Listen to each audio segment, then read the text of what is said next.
Hello hi नमस्ते। आज हम सुन रहे हैं रिच डैड पुअर डैड अध्याय 2 आर्थिक साक्षरता क्यों सिखाए।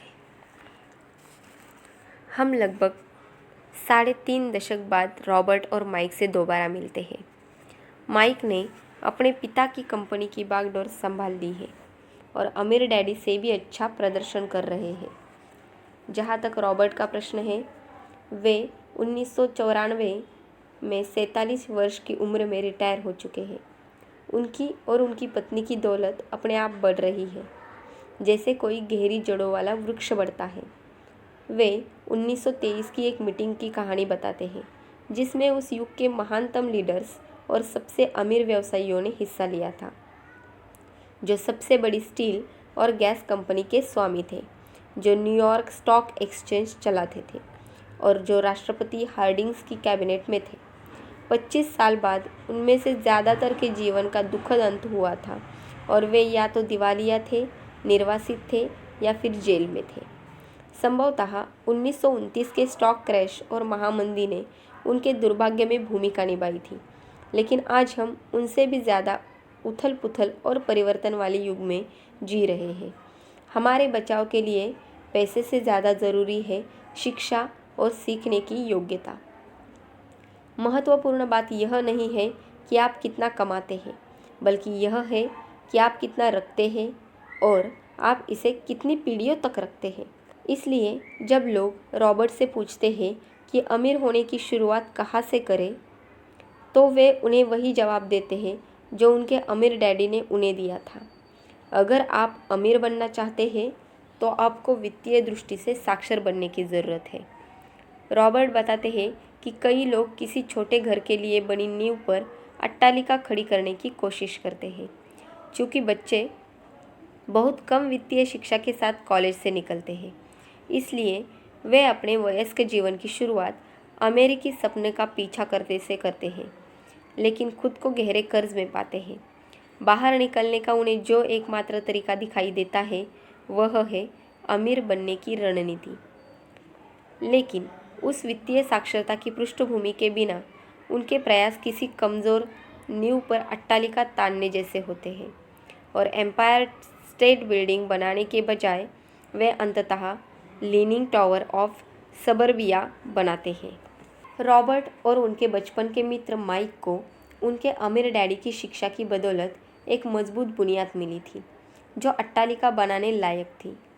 अकाउंटिंग का विषय नीरस और दुविधापूर्ण है और वित्तीय सफलता के लिए बेहद अनिवार्य है।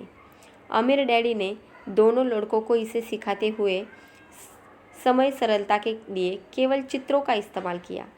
बाद में जाकर उन्होंने मुख्य अवधारणाओं का मार्गदर्शन देने के लिए संख्याएं जोड़ना शुरू की। रॉबर्ट कहते हैं कि पहला नियम यह है कि आपको संपत्ति और दायित्व के बीच का फ़र्क पता होना चाहिए। सिर्फ संपत्तियां खरीदना चाहिए। आपको बस इतना ही जानने की ज़रूरत है, लेकिन इसके इतने सरल होने के बावजूद यह एक ऐसी चीज़ है जिसे कई लोग नहीं समझ पाते हैं। जब अमीर डैडी ने शुरू में इसे 2 किशोर लड़कों को समझाया तो उन्होंने सोचा कि वे मजाक कर रहे हैं। वयस्क यह बात कैसे नहीं समझते हैं? क्या हर व्यक्ति अमीर नहीं बनना चाहता? समस्या यह है कि बैंकरों, वित्तीय नियोजकों और दूसरों ने ज़्यादातर लोगों को अलग तरीके से शिक्षित किया है, इसलिए उन्हें अपने दिमाग में पहले से भरे विचारों को भूलना होगा। कुछ लोग तो इतने बुनियादी पहलू पर लौटने को अपनी प्रतिष्ठा के खिलाफ मानते हैं। संपत्ति और दायित्व की सच्ची परिभाषाएं शब्दों में नहीं, बल्कि अंकों में निहित है। पाठकों की मदद के लिए रॉबर्ट वैसे ही रेखाचित्रों का इस्तेमाल करते हैं जैसे रेखाचित्रों का इस्तेमाल अमीर डैडी ने उनकी मदद करने के लिए किया था। यह संपत्ति का कैश फ्लो पैटर्न है। रेखाचित्र का ऊपरी हिस्सा इनकम स्टेटमेंट है, जिसे प्राय प्रॉफिट एंड लॉस स्टेटमेंट कहा जाता है। यह आय और व्यय को बताता है, पैसा अंदर और बाहर। रेखाचित्र का निचला हिस्सा बैलेंस शीट है। बैलेंस इसलिए क्योंकि इसमें संपत्तियों को दायित्वों के साथ संतुलित किया जाता है। संपत्तियाँ आपकी आमदनी बढ़ाती है, वे आपकी जेब में पैसा लाती है। यह दायित्व का कैश फ्लो पैटर्न है। दायित्व आपकी जेब से पैसा बाहर निकालता है। अमीर बनना चाहते हैं तो संपत्तियाँ खरीदें। यह सरल लगता है, लेकिन इतने सारे लोग इसलिए संघर्ष करते हैं क्योंकि वे दायित्व खरीदते हैं। यदि आप दौलत हासिल करना और कायम रखना चाहते हैं तो आपको अपनी समझ को बढ़ाना चाहिए। यह सिर्फ संख्याओं की बात नहीं है, बात यह है कि संख्याएं क्या कहानी बताती हैं। इनमें से हर रेखाचित्र में तीरों का अनुसरण करके देखें कि पैसा कहाँ प्रवाहित हो रहा है, यानी कैश फ्लो का रुख किस ओर है। इससे आपको उस वित्तीय स्थिति की कहानी या कथानक समझ में आ जाएगा। यह एक गरीब व्यक्ति का कैश फ्लो पैटर्न है। इन सरल रेखाचित्रों में कैश फ्लो यह कहानी बताता है कि हर व्यक्ति पैसे को कैसे संभालता है। प्राय कर्ज में फंसे लोग यह सोचते हैं कि ज़्यादा पैसे कमाना ही उनकी समस्या का हल है, लेकिन ज़्यादा पैसे से उनकी समस्याएं नहीं सुलझ सकती, उल्टे वे कई गुना बढ़ जरूर सकती हैं। इसीलिए इतने सारे लोग जिन्हें अचानक बहुत सारा पैसा मिलता है, जैसे लॉटरी या विरासत से, वे उसे तेज़ी से फूंक डालते हैं। ज़्यादा पैसों का परिणाम यह होता है कि खर्च भी उतना ही बढ़ जाता है। इतने सारे लोगों में जिस चीज़ की कमी है वह है वित्तीय शिक्षा। इसीलिए वे अपने पेशे में सफल होने के बावजूद पैसे की तंगी से परेशान हो सकते हैं। हो सकता है कि उन्होंने पैसा बनाना तो सीख लिया हो, लेकिन यह नहीं सीख पाए कि इसका प्रबंधन कैसे किया जाए। बहुत बुद्धिमान लोग भी पैसे धेले यानी वित्त के मामले में अंगूठा टेक हो सकते हैं। उन्होंने यह तो सीख लिया है कि पैसे के लिए कड़ी मेहनत कैसे की जाए, लेकिन ये वह नहीं सीख पाए कि पैसे से अपने लिए कड़ी मेहनत कैसे कराई जाए। रॉबर्ट एक युवा दंपति की कहानी बताते हैं जिनकी शादी होती है और वे इकट्ठे जीवन शुरू करते हैं। उनकी आमदनी बढ़ने लगती है, लेकिन इसके साथ ही उनके खर्च भी बढ़ते हैं। दंपति पर पहली मार उसकी पड़ती है जो ज़्यादातर लोगों के लिए सबसे बड़ा खर्च होता है, टैक्स। और कई लोगों के लिए इनकम टैक्स सबसे बड़ा आघात नहीं होता, यह तो सोशल सिक्योरिटी होता है। यह लगभग 15% है। सोशल सिक्योरिटी टैक्स को जब मेडिकेयर टैक्स रेट से मिला दिया जाता है, जिन सभी में नियोक्ता को बराबरी हिस्सेदारी करनी होती है, वह राशि जितना भुगतान नियोक्ता अब कर्मचारी को नहीं कर सकता, और कर्मचारी को उस राशि पर भी इनकम टैक्स देना होता है। युवा दंपति का सामना इन टैक्सों से होता है, और जब वे मकान खरीदते हैं तो उन्हें प्रॉपर्टी टैक्स भी देना पड़ता है, और नए मकान के साथ नई कार, नया फर्नीचर, नया सामान भी आता है। अचानक उनके दायित्व बढ़ जाते हैं और मॉर्गेज तथा क्रेडिट कार्ड कर्ज हावी हो जाते हैं। दंपति चूहा दौड़ में फंस जाते हैं। इनमें एक शिशु को भी जोड़ दे और वे ज़्यादा कड़ी मेहनत करते हैं। ज़्यादा आमदनी के कारण ज़्यादा टैक्स लगता है, कर्ज बढ़ता रहता है, और वे अंततः इसे एक कंसोलिडेटेड लोन में अपने मॉर्गेज को एकीकृत करा लेते हैं। लेकिन उनकी आदतें नहीं बदली हैं, इसलिए क्रेडिट कार्ड का कर्ज चलता रहता है। साथ ही वे अपने होम लोन की अवधि को भी बढ़वा देते हैं। इस दाम्पत्य के लिए और उन जैसे इतने सारे लोगों की सच्चाई की क्या समस्या है? सिर्फ यही एक वे नहीं जानते कि वे अपने पास के पैसे का प्रबंधन कैसे करें। इसका कारण यह है कि वे वित्तीय रूप से निरक्षर हैं और संपत्ति तथा दायित्व से सच्चे फर्क को नहीं समझते हैं। इतने सारे लोग यह प्रश्न करने का समय ही नहीं निकालते हैं कि क्या किसी चीज़ में समझदारी है। वे तो बस भीड़ का अनुसरण करते हैं। अक्सर वे बिना सोचे समझे वह बात दोहरा देते हैं जो उन्हें बताई गई है। डाइवर्सिफाई। आपका घर एक संपत्ति है। आपको ज़्यादा कर्ज लेने के लिए टैक्स में छूट मिलती है। कोई सुरक्षित नौकरी खोजो, गलतियाँ मत करो, जोखिम मत लो।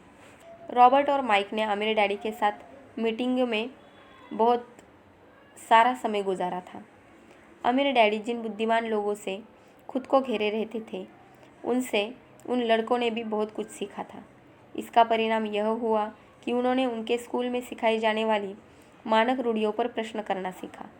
इससे समस्याएं उत्पन्न होने लगी और वे अपने शिक्षकों से दूर होने लगे। रॉबर्ट पैसे के मामले में अपने असली डैडी से असहमत होने लगे, खास तौर पर उनके गरीब डैडी के इस दृष्टिकोण से कि उनका घर उनका सबसे बड़ा निवेश था। इसके विपरीत अमीर डैडी अपने घर को निवेश नहीं दायित्व मानते थे। कई लोग अब भी यह विश्वास करते हैं कि उनका अपना मकान संपत्ति है, लेकिन रॉबर्ट सिखाते हैं कि घर एक दायित्व है, क्योंकि यह पैसा आपकी जेब से बाहर निकालता है, केवल टैक्स और व्यय के कारण ही नहीं, बल्कि मूल्य कम होने तथा अवसर चुकने के कारण भी, क्योंकि आपका सारा पैसा आपके घर में बन जाता है, इसलिए आप किसी दूसरी जगह उसका निवेश नहीं कर पाते और इस वजह से आप निवेश अनुभव की शिक्षा से वंचित रह जाते हैं। इसका यह मतलब नहीं है कि आप कभी ज़्यादा बड़ा मकान नहीं खरीद सकते, लेकिन पहले उन संपत्तियों को खरीदें जो मकान का भुगतान करने के लिए कैश फ्लो दें। जब संपत्तियाँ इतनी बढ़ जाती है कि वे व्यय से ज़्यादा आय देने लगती है, तो बचे हुए पैसे का निवेश संपत्तियों में दोबारा कर दिया जा सकता है। इससे बैलेंस शीट का संपत्ति वाला कॉलम बढ़ता है, जिससे ज़्यादा आमदनी उत्पन्न होती है।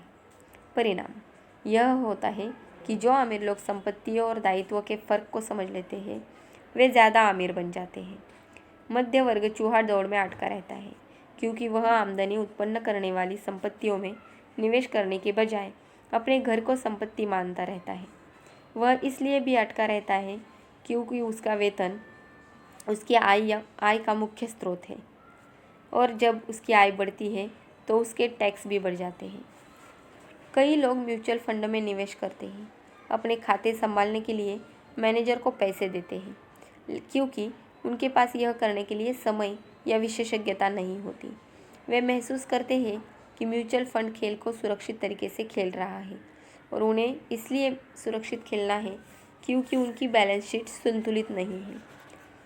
वे अवसरों का लाभ इसलिए नहीं ले सकते क्योंकि उन्होंने अधिकतम कर्ज ले रखा है और पैसा केवल वेतन के जरिए उनकी जेब में आ रहा है। अमीर बनना चाहते हैं, अपने प्रयास आय उत्पन्न करने वाली संपत्तियां खरीदने पर केंद्रित कर लें। जब आप सचमुच समझ लें कि संपत्ति क्या है, दायित्वों और व्ययों को कम करें, आप अपनी संपत्ति वाले कॉलम को ज़्यादा गहरा कर लेंगे। आपको कैसे पता चलेगा कि आप कब दौलतमंद बन गए? रॉबर्ट आर बंकिमस्टर फुलर की परिभाषा का इस्तेमाल करते हैं। दौलत इंसान की आगे कितने दिनों तक जिंदा बचे रहने की योग्यता है, यानी अगर मैं आज काम करना छोड़ दूं, तो मैं कितने लंबे समय तक जिंदा रह सकता हूं। अध्याय 2 खत्म हो गया है। अगर आपको ये पसंद आए तो सब्सक्राइब और लाइक ज़रूर कीजिएगा। नमस्ते।